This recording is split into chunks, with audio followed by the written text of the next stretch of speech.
Señor, muchísimas gracias por este momento que es como un remanente, es como un oasis en medio de tantas cosas.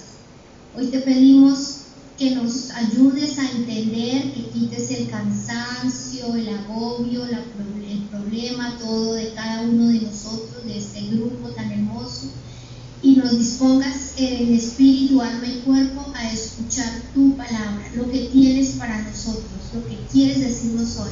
Haznos sensibles a la voz de tu espíritu y fortalécenos. Bienvenido, Señor, bienvenido, Espíritu Santo. Aquí estamos para aprender de ti. Gracias te damos en el nombre de nuestro Señor Jesucristo. Amén. Amén. El tema de hoy es crítico y la pregunta es ¿por qué este tema? ¿Por qué el Señor nos escoge este tema?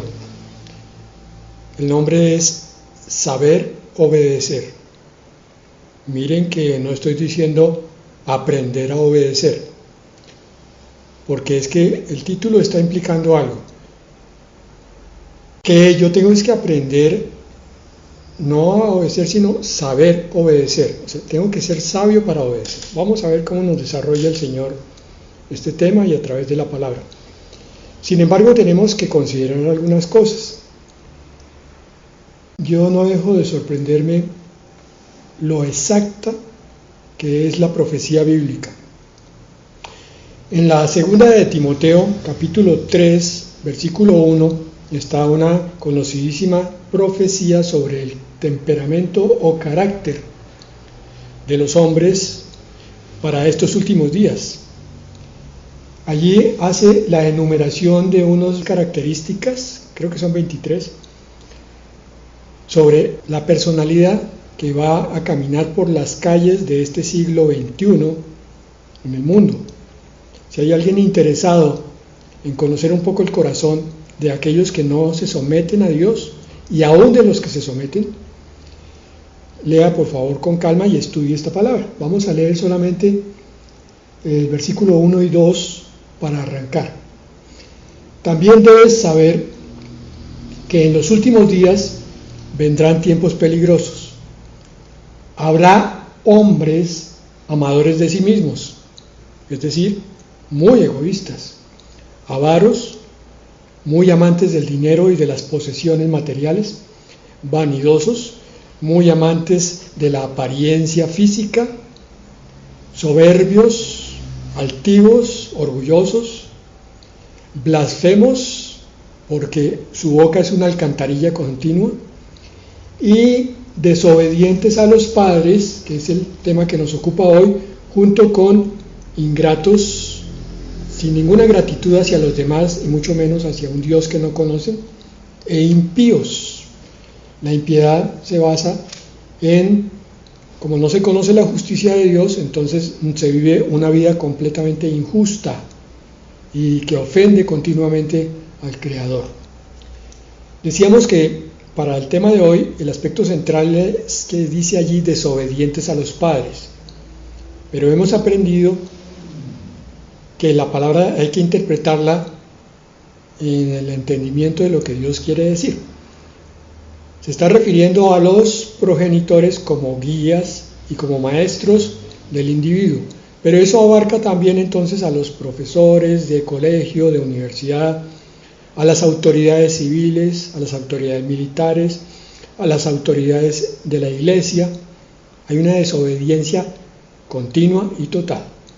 Sí, eso está claro. Lo que pasa es que a veces no tenemos en cuenta que hay desobediencias menores, entre comillas, que también pueden estar marcando una característica del perfil de nosotros. Por ejemplo, yo puedo ser básicamente obediente, sin embargo, voy un poco rápido en mi carro o en mi moto o en mi bicicleta y el semáforo está en amarillo y yo creo que alcanzo a pasar, pero de pronto me sorprende el rojo antes de haber cruzado y sin embargo continúo esperando que no haya ninguna autoridad por allí. Si se aparece la autoridad, entonces tengo 1000 disculpas. Hay normas en los almacenes de cadena donde no se debe coger ciertas cosas o consumirlas si no se han pagado, y sin embargo yo puedo llegar y empezar a comérmela antes de llegar a la caja. Hay sitios que no debo invadir porque es propiedad ajena, y sin embargo me meto a coger algo que no es mío. Y soy un perfecto cristiano, ¿sí? Voy a la iglesia, me congrego. Entonces, ¿qué es lo que pasa? Es que la obediencia es un tema crítico hoy. Para muchos de estos impíos que están descritos allí en la segunda de Timoteo, capítulo 3, que ya leímos, la obediencia es un sometimiento humillante para ellos. Por tanto, siempre están en pelea con toda norma y toda ley, porque ellos se creen más fuertes que esa norma, que esa ley. Pero para otros muchos, que son los que describíamos con esas pequeñas desobediencias, es un mal necesario, pero que se puede quebrantar de vez en cuando. Es decir, yo soy básicamente obediente el 95% de las veces, 98%, pero llega el momento en que un 1, un 2% o un 5% de esas ocasiones desobedezco lo que está establecido. Si eso se da en la calle, también se da en la iglesia. Entonces el Señor nos habla de algo claro, concreto para nuestra vida.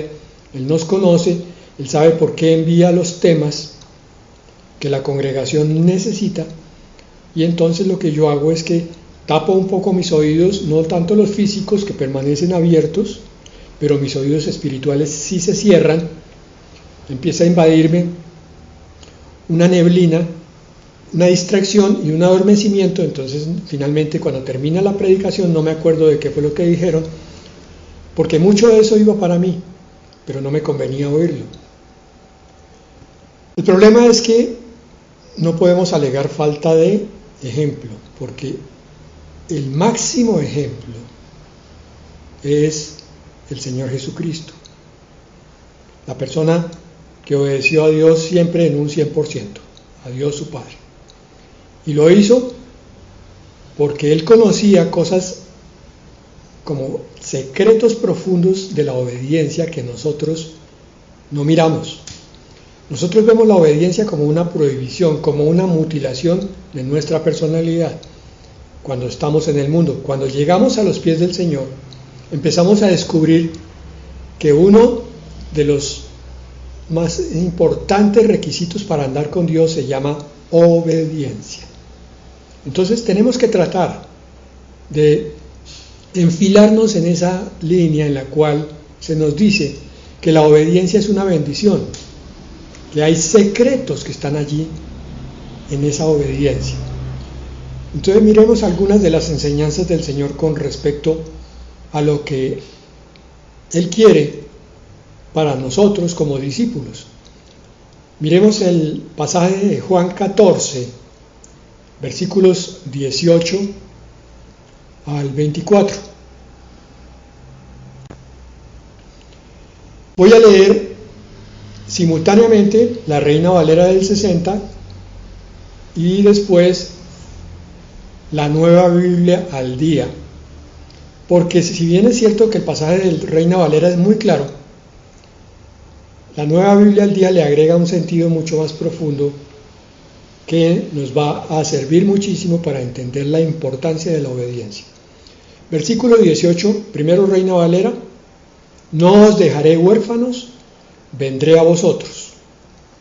La Nueva Biblia al día dice: no los voy a dejar huérfanos, volveré a estar con ustedes.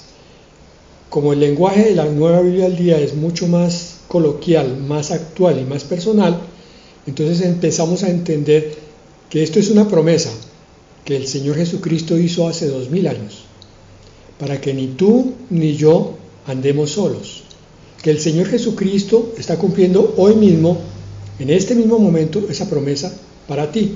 Él dijo: no te voy a dejar huérfano, no te voy a dejar que camines en abandono, en confusión, sino que yo te guiaré.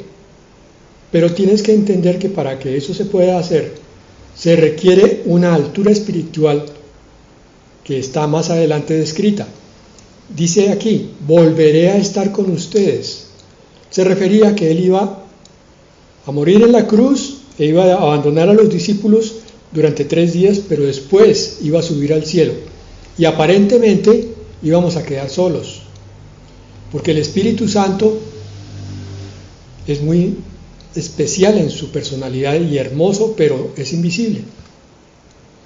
Y el ser humano necesita muchas veces, en sus confusiones y en sus dudas, sentir esa presencia viva. Entonces la promesa del Señor nos garantiza eso. Volveré a estar con ustedes. ¿Cómo se hace eso? Nos lo va a explicar ahora. Versículo 19. Todavía un poco y el mundo no me verá más. Vosotros me veréis, punto y coma. Porque yo vivo, vosotros también viviréis. Ahora la Biblia al día dice, dentro del poco el mundo ya no me verá. Claro, subí al cielo. Pero ustedes sí me verán, mis discípulos. Y porque yo vivo, también ustedes vivirán. Pero aquí no está hablando nada de obediencia o desobediencia. Esperen un momento. Aquí está diciendo que nosotros como hijos de Dios deberíamos ver a Cristo junto a nosotros en nuestra vida de cada día.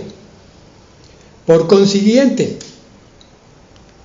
no nos está mandando a meternos en una iglesia, y cuando yo digo esto no estoy diciendo que dejemos de congregarnos, a buscar allá la verdad. Está diciéndonos que la verdad la encontramos en la iglesia, en la predicación, pero todos los días también, cada día, porque nosotros veremos a nuestro Salvador como promesa. ¿Pero con qué ojos? No nos confundamos, aquí no son los ojos físicos, aquí son los ojos espirituales. Tenemos que ver al Señor Jesucristo.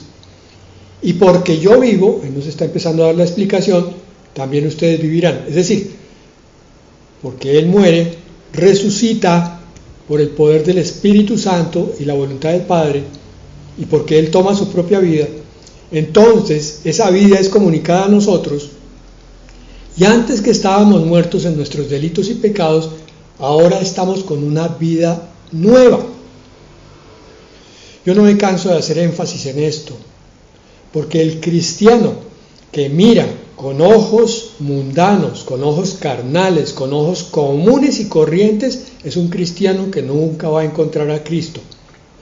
Pero el cristiano que abre sus ojos espirituales porque ha cerrado sus ojos físicos, ya no mira más el mundo, en el sentido de que ya no le atrae nada de allá. Ahora abre sus ojos espirituales, entonces empieza a ver la presencia de Cristo en todas las cosas que están creadas y en todas las cosas que le corresponde vivir. Ese creyente ya no se siente solo, sabe que Cristo está con él y lo ve a través de la palabra. Como en este momento, la palabra nos está revelando que debemos estar viendo a Cristo. Ahora, la pregunta es, ¿y si no lo vemos, qué está pasando?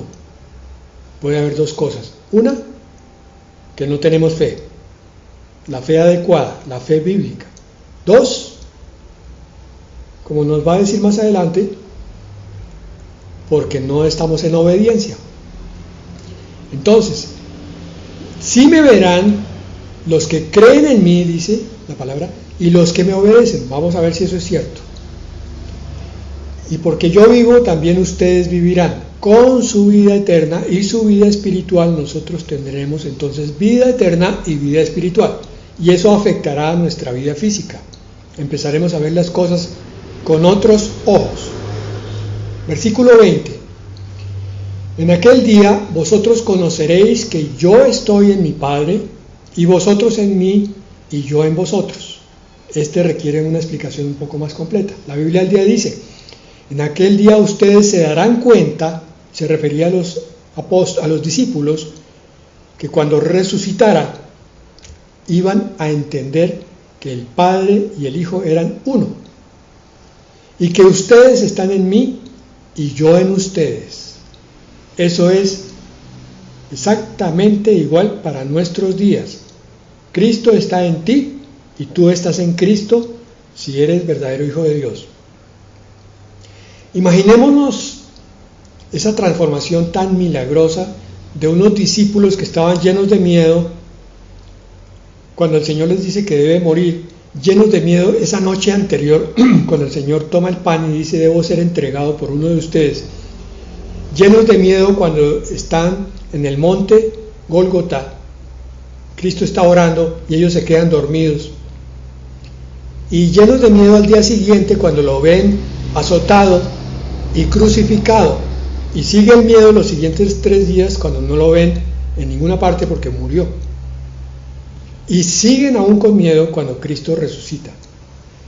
Y estos discípulos miedosos, así como nosotros, llenos de miedo con tantas cosas en nuestras vidas, cuando viene Pentecostés, que es el cumplimiento de estas promesas de que yo estaré con ustedes hasta el último día, viene el Espíritu Santo, que es el Espíritu de Cristo, y estos discípulos miedosos se transforman en apóstoles llenos de fuerza, llenos de poder y llenos de convicción de lo que están haciendo.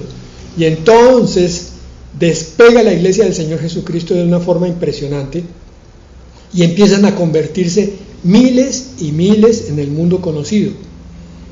Tanto que en pocos años Pablo tiene que visitar iglesias a todo lo largo de la costa del Mediterráneo, tanto en África como en Asia como en Europa, por causa del Espíritu de Cristo que estaba en los apóstoles ahora, ya no discípulos, ahora apóstoles. Ese es el punto. El Señor dice: yo estoy con ustedes, crean, no tengan miedo, busquen y exploren, que yo les mostraré cosas grandes. Primera de Juan 2:28 dice: y ahora, hijitos, permaneced en Él, para que cuando se manifieste tengamos confianza, para que en su venida no nos alejemos de Él avergonzados.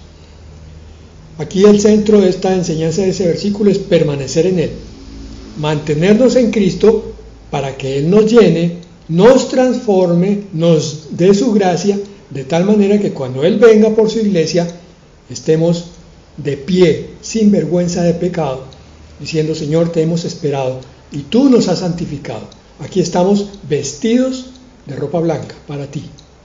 Llévanos contigo. Se podrán imaginar a muchos cristianos que no entendieron esta palabra y se congregaban y abrían su Biblia, pero no entendieron que era viviendo con Cristo. Y entonces se quedaron para el momento en que el Señor vino por su iglesia.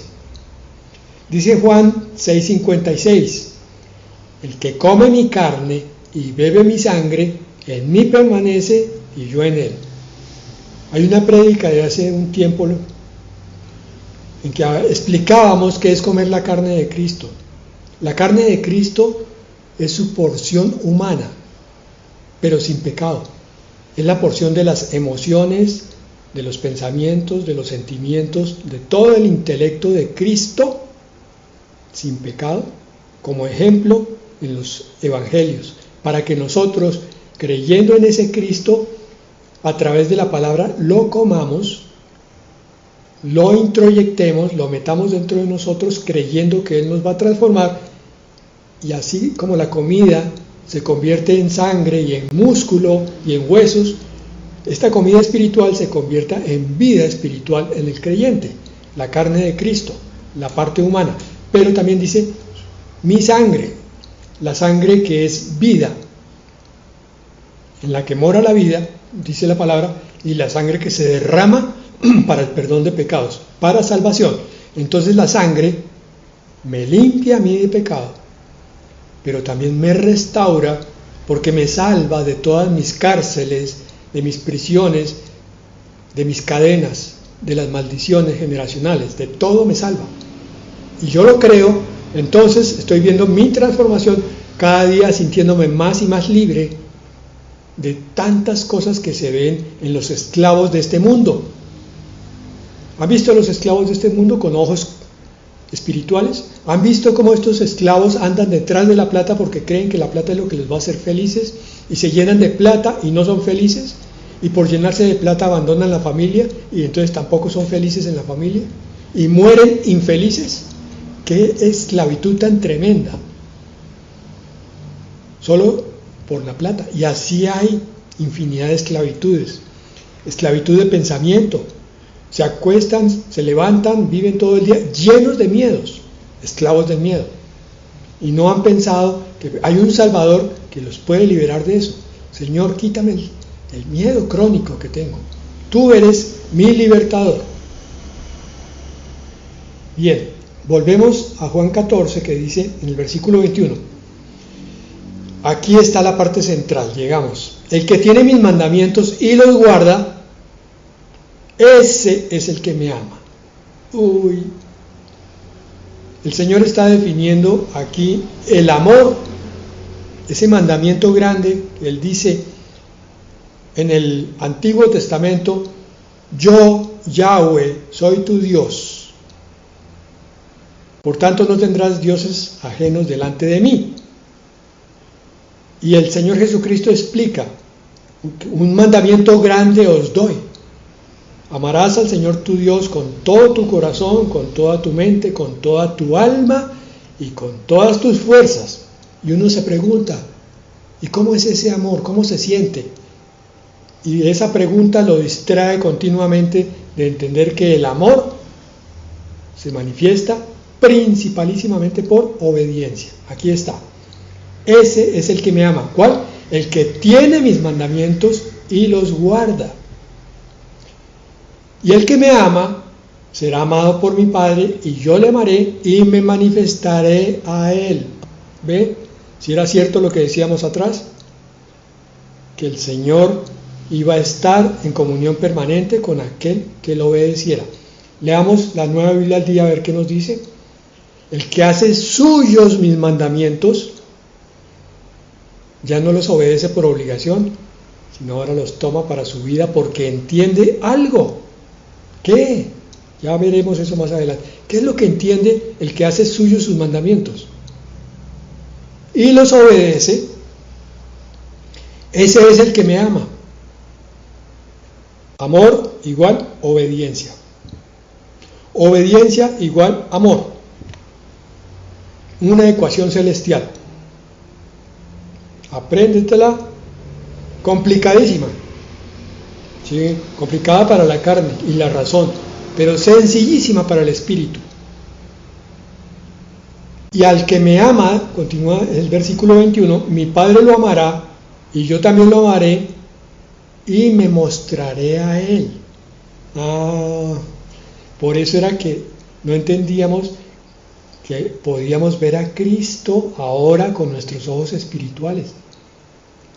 Si yo amo, es decir, si yo obedezco, entonces voy a ver el mundo espiritual. Voy a entender con otros ojos.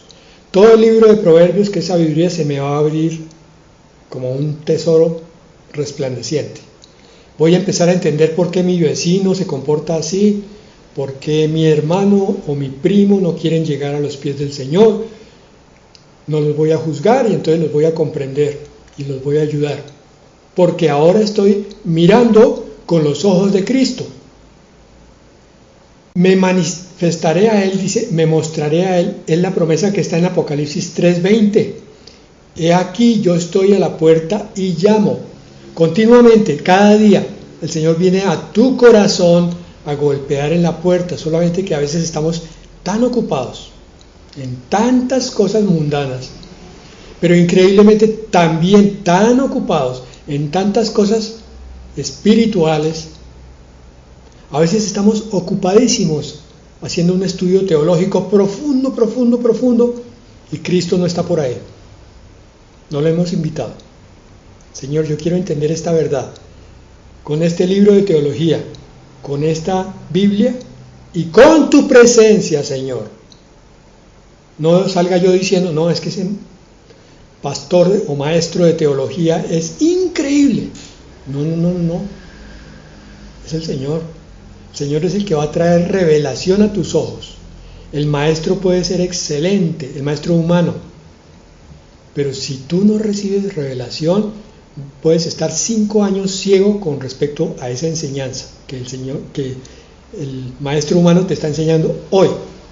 Van a pasar 5 años antes de que te des cuenta que eso ya te había sido enseñado.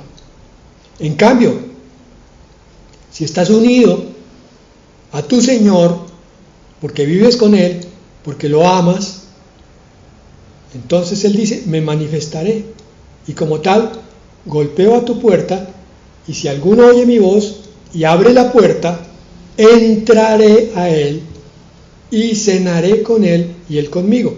Esta palabra la usamos es para evangelizar, y esta palabra va dirigida a una iglesia cristiana, ni más ni menos que a la iglesia tibia de los últimos tiempos, que es la iglesia de la Odisea, la iglesia que creía que lo tenía todo, que veía claramente que estaba vestida en santidad, y el Señor le dice, no, eres pobre, miserable, ciego y estás desnudo.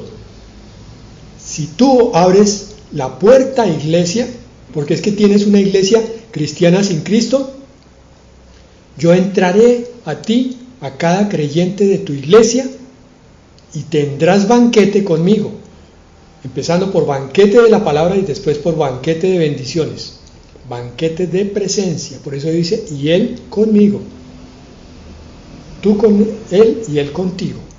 Comunión, comunión, el centro del cristianismo, no se les olvide. El cristianismo no es pararse a dar una enseñanza tremenda sobre el aspecto de los ángeles o sobre ni siquiera el mundo futuro, y seguimos en esas y entonces pasamos al mundo pasado y entonces pasamos al mundo presente y al mundo sobrenatural y al mundo terrenal, y de Cristo nada. Muy bonita la enseñanza, pero Cristo no está por ninguna parte. Puede que tú no sepas las grandes verdades teológicas, pero si tienes a Cristo, tienes todo y vas a llegar a ese conocimiento con toda seguridad, aunque tu maestro de teología sea mediocre, el humano me refiero. Versículo 22 de Juan 14. Le dijo Judas, no el Iscariote, Señor, ¿cómo es que te manifestarás a nosotros y no al mundo?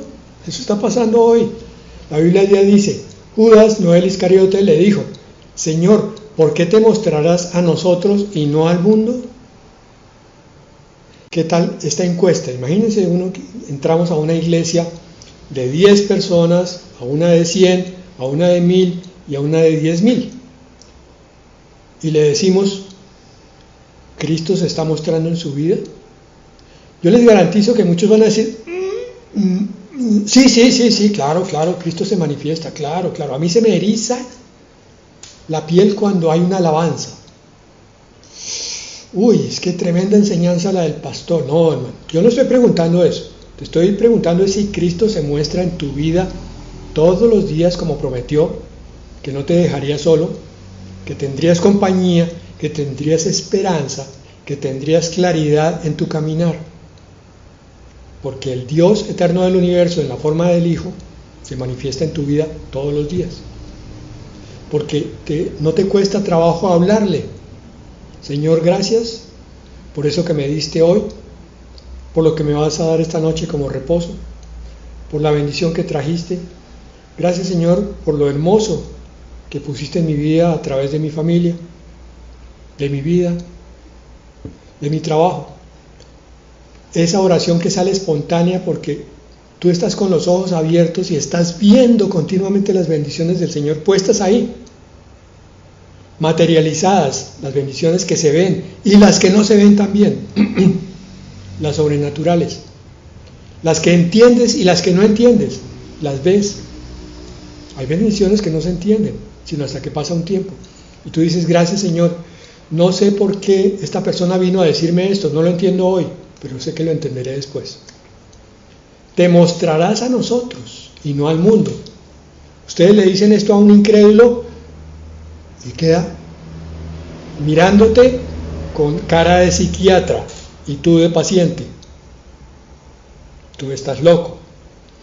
Ahora, dile esto a muchos cristianos también de la prosperidad, de falsas doctrinas, y te van a decir lo mismo. ¿Cómo así? No, si yo tengo es que obedecer la ley.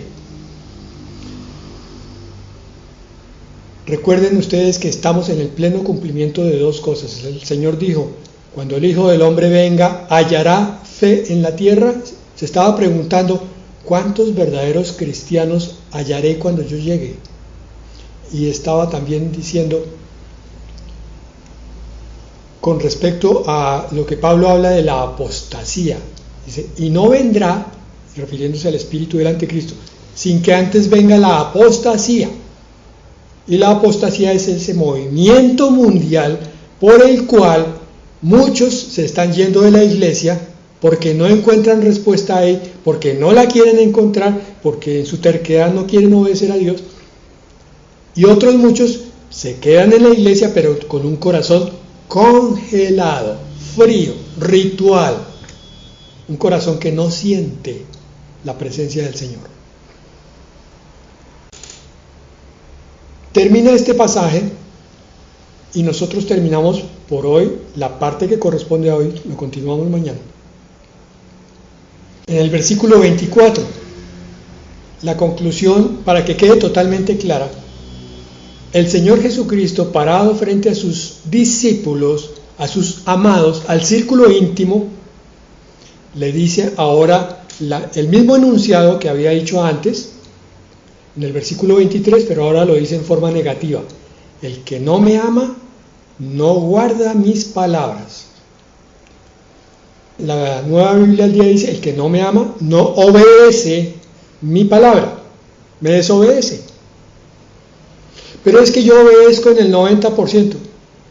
Eso no es obediencia, ¿no? Imagínate un soldado del ejército que esté entrenado para manejar un fusil para defender a la patria y entonces se le ocurre desobedecer en el momento de máximo tiroteo con el enemigo. Dice, no, me voy a fumar un cigarrillo porque estoy cansado. No, yo no quiero oír a este sargento, no quiero oír este tiroteo, mejor me voy. Pero ha estado obedeciendo 3 años. Por un instante falló. Y la palabra que habéis oído no es mía, sino del Padre que me envió. El Señor está diciendo, tengan como tesoro preciado esto que les estoy diciendo, pero también tengan cuidado, porque esta palabra los va a juzgar. Lo que yo les estoy enseñando no proviene de mi boca ni de mi corazón, dice el Señor Jesucristo. Con mayor razón lo tiene que decir el pastor que está predicando esta palabra. Esto proviene directamente, dice, estas palabras que ustedes oyen no son mías, sino del Padre que me envió. Versículo 24, empezando en el 18, hoy, es todo un tratado de obediencia que no podemos agotar en una sola reunión. Por tanto, mañana vamos a hablar de qué es la obediencia a Dios, mirándolo desde un punto de vista no legalista. Sí, es que obedecer es algo que le toca porque es que ya está como ley. No. Tienes que entender cuál es el tesoro escondido que hay en la obediencia. Es lo que vamos a ver mañana. Con más palabra, entonces les pido por favor que tengan ese corazón dispuesto para continuar. Vamos a orar entonces. Padre, estamos aquí todos, Señor, con el corazón sincero, que es el primer requisito para acercarnos a ti. Y por eso tenemos que confesarte que te hemos desobedecido. No una, sino varias veces, Señor. A veces son las cosas que tú nos muestras claramente. Otras veces, Señor, son cosas que hemos aprendido y hemos olvidado. Perdónanos, Señor, por nuestra desobediencia. Hoy entendemos que tú valoras profundamente, a nivel de amor, nuestra obediencia, Señor. Así que, Padre, confesando nuestra desobediencia, te pedimos la ayuda prodigiosa, grandiosa y sobrenatural de tu Espíritu Santo, para que nos reveles, Señor, la forma de obedecerte siempre, en todo lugar y ante toda circunstancia. No solamente lo que nos agrada, Señor, sino también lo que nos desagrada. No solamente lo que entendemos, sino lo que no entendemos. Que te obedezcamos porque buscamos siempre una sonrisa, Señor, de tu rostro hacia nosotros. Que te obedezcamos, Señor, porque te necesitamos profundamente en nuestra vida. Necesitamos tu presencia, porque no queremos sentirnos caminando solos, porque no queremos perder la esperanza en estos días tan complicados de vivir. Padre, que tu Espíritu Santo nos tome, Señor, y nos haga obedientes para ti, en el nombre de Jesús. Amén y amén.